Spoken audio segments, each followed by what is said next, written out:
नमस्ते। Mutual globe के इस एपिसोड में आपका स्वागत है। इस एपिसोड में भी हम लोग म्यूचुअल फंड्स की स्कीम्स को एनालाइज करेंगे। हमारे साथ हैं म्यूचुअल फंड इंडस्ट्री के expert mister Manoj Shrivastava. Welcome. Thank you Rahul. तो हम लोग इस एपिसोड्स में कुछ उन्होंने स्कीम्स शॉर्टलिस्ट की हुई हैं बेस्ड ऑन क्वेरीज, तो वो हम लोग डिस्कस करेंगे। अब एक लार्ज कैप की स्कीम को समझ लेते हैं, वो है ITI large cap. Okay, ITI large cap का अगर हम परफॉर्मेंस पे आने की कोशिश करते हैं और देखने की कोशिश करते हैं तो ITI लार्ज कैप अपने बेंचमार्क को 3 महीने में तो अंडर परफॉर्म कर रहा है। बट चलिए, 3 महीना कोई बहुत बड़ा क्राइटेरिया नहीं होता है किसी भी व्यू लेने के लिए। 1 साल में भी ये अपने बेंचमार्क को अंडर परफॉर्म कर रहा है, 3 साल में भी अंडर परफॉर्म कर रहा है। तो उस हिसाब से ओवर परफॉर्म तो नहीं कर रहा अपने बेंचमार्क को परफॉर्मेंस के फ्रंट पे।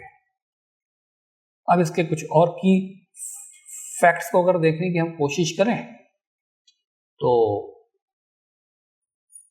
पी पे आ जाए। अगर पी ठीक है, अपने बेंचमार्क के पी से बेटर काम कर रहा है, यानी बेंचमार्क का जो पी है उससे कम पी है इसका, तो यहाँ पे ठीक काम कर रहा है। वही सिचुएशन पीबी की केस में भी है। बेंचमार्क पीबी से बेटर परफॉर्म कर रहा है। 64 के आसपास स्टॉक्स हैं। हाँ, असेट साइज बहुत कम है, 400 करोड़ रुपए से भी कम की AUM है।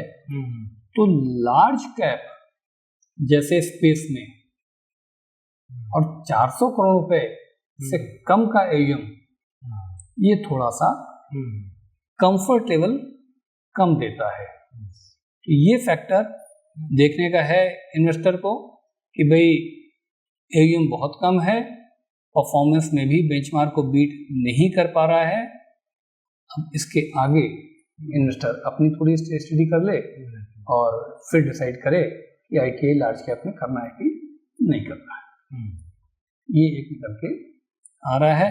बाकी ठीक है, इनकी जो होल्डिंग वगैरह है, जैसा नाम सजेस्ट कर रहा है, सब्सटेंशियल जो है इनकी 90% ऊपर तो लार्ज कैप में ही है। तो वो तो ठीक है, जो एक कंडीशन रहती है लार्ज कैप की, मिनिमम 80% हो, तो उससे ज़्यादा कर रहे हैं तो ठीक है, कंप्लायंस हो रही है, उसमें कोई इशू नहीं है। ठीक है। नेक्स्ट स्कीम है JM large cap. JM large cap ठीक है। तो आपके जो ऑडियंस हैं, जो क्वेश्चंस आ रहे हैं, वो थोड़े छोटे AUM साइज वाली, उसमें इन लोगों ने शायद इन्वेस्ट कर रखा है या इन्वेस्ट करने का प्लान कर रहे हैं। इसकी जो सिचुएशन निकल के आ रही है, पहले हम परफॉर्मेंस से ही शुरू करते हैं। JM लार्ज कैप 3 महीने की परफॉर्मेंस में बेंचमार्क से थोड़ा कम है, बहुत कम नहीं है, थोड़ा कम है।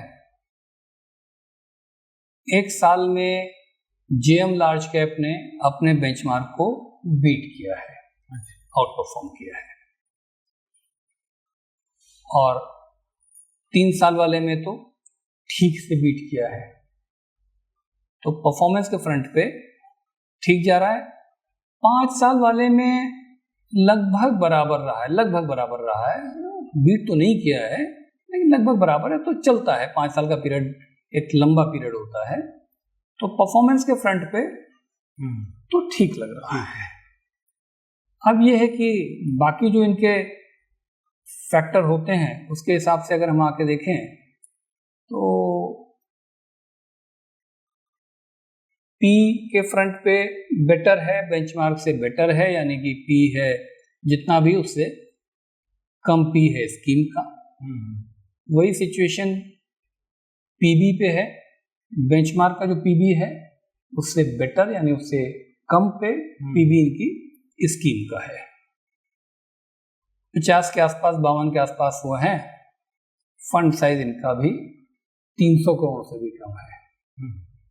तो अब अगर आपका इन्वेस्टर जाके देखे, थोड़ी सी डेटा क्रंचिंग करे, तो जो ऊपर के 10 फंड अगर आप देखेंगे लार्ज कैप की, और उनका एयूएम देखेंगे और इसका एयूएम देखेंगे तो आपको काफ़ी ऑब्वियस हो जाएगा कि इतना छोटा फंड साइज है, तो अब एक बार सोच करके वो इन्वेस्ट करें।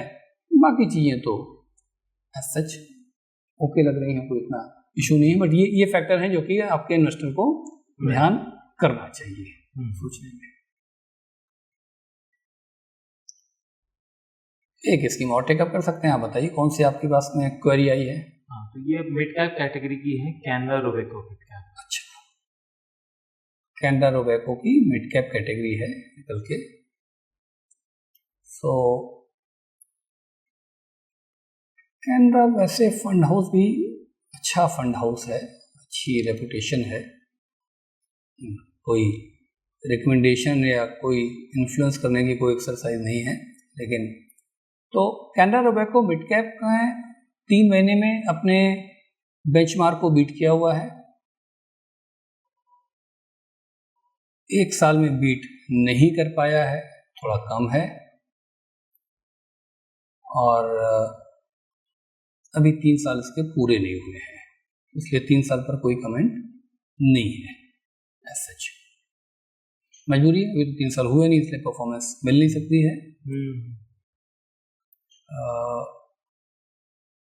पी के एंगल से देखें तो पी अच्छा है, मतलब मिड कैप का पी जो है जा रहा है करीब 42 पॉइंट समथिंग का, और इनका पी स्कीम का आ रहा है 32 पॉइंट समथिंग। काफ़ी अच्छा काम किया हुआ है, ये मार्जिन ऑफ सेफ्टी है, जब भी फ्लक्चुएशन होगा तो ये एक कुशन का काम करेगा। और वही सिचुएशन पीबी में है, पीबी भी काफ़ी अच्छा है इनका, यानी जो स्टॉक की बाइंग हो रही है इनकी तो वो अच्छी हो रही है, और अभी भी उन स्टॉक्स के वैल्यू उतनी नहीं बढ़ी, क्योंकि पीबी जो रिफ्लेक्ट हो रहा है स्कीम के बाद जो शेयर्स हैं उनकी आज की डेट की जो पी और पीबी है उसी का ही ये निचोड़ है। तो आज भी उनकी वैल्यू एक तरह से प्राइस उतनी महंगी नहीं है, तो ये निकल के आ रहा है 70 के आसपास स्टॉक्स हैं, 2500 करोड़ रुपए का एयूएम साइज है, और मिड कैप का नाम जरूर इन्होंने रखा हुआ है, लेकिन मिड कैप अभी इन्होंने कम कर दिया है। सो थोड़ा सा लग रहा है जैसे मिड कैप से जो डेटा मेरे पास है उसके हिसाब से मिड कैप से थोड़ा इन्होंने भी दूरी बना रखी है, तो हो सकता है फंड मैनेजर्स आपकी कंजर्वेटिव सेफ कॉल कर रहे हैं, हो सकती है, तो थोड़ा इन्होंने दूरी बना रखी है, क्योंकि ऑफ लेट एक बस तो है ही कि भाई थोड़ा सा मिड कैप बहुत तेज बढ़ गया है, स्मॉल कैप बहुत बढ़ गया है, तो मे भी थोड़ा सा ये डिफेंसिव चल रहे हों, सेफ एक तरीके से लेके चल रहे हों, तो ये सिचुएशन निकल के आ रही है कैनरा रोबेको मिड कैप। ठीक है, थैंक यू।